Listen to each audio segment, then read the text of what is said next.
佢哋係被歷史或者係被時代所遺忘嘅一群，同我哋血濃於水嘅中國人嚟嘅。我第一次去踏足太北山區咧，呢個難民村咧就係響1982年，佢哋對香港人咧就唔係好信任嘅。咁佢就話：曾小弟，你要坦坦白白話俾我聽，你嚟呢度嘅目的係咩嘢？咁而係有意無意之間咧，腰間咧就攞咗一支左輪手槍出嚟。我都係苦苦哀求，可能我嗰個真誠最後打動咗佢。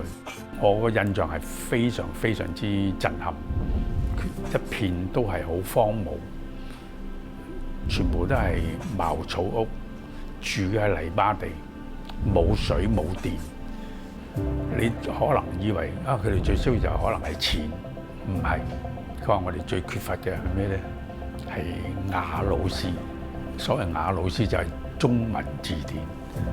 咁我話點解喺一個蠻荒窮山惡水嘅地方，佢哋仍然係好克難咁樣咧，係將我哋嘅中國文化生存落去？呢一點咧係令我非常之感動，就開始咗漫長42年嗰個辛酸嘅送炭到太北心路歷程。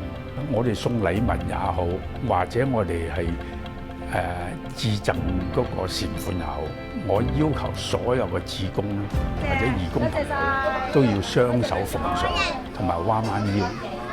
我哋唔係施捨，我哋唔係憐憫，我哋係一種敬佩、尊重、關懷。唔單止響太北啦，亦都喺香港咧，我哋都係關注咧係被社會所遺忘嘅一群。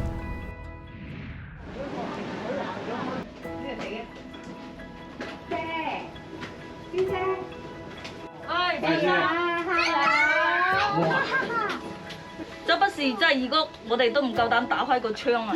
真係都有老鼠，驚佢會爬入嚟啊！而家我哋咧就開放咗咧，係日頭就俾佢哋放學就上去做功課。係啊，我諗住到時佢讀1年班嗰下，我都諗住送佢上去啊！係送佢上去係啦，咁即係起碼嘅地方加下啲功課，因為佢個英文咧，即係好多英文佢都我哋都唔識教。係你睇到有啲小朋友咧，就因為居住嘅環境咧，令到佢哋嘅精神狀態或者心態咧係有啲壓迫感嘅。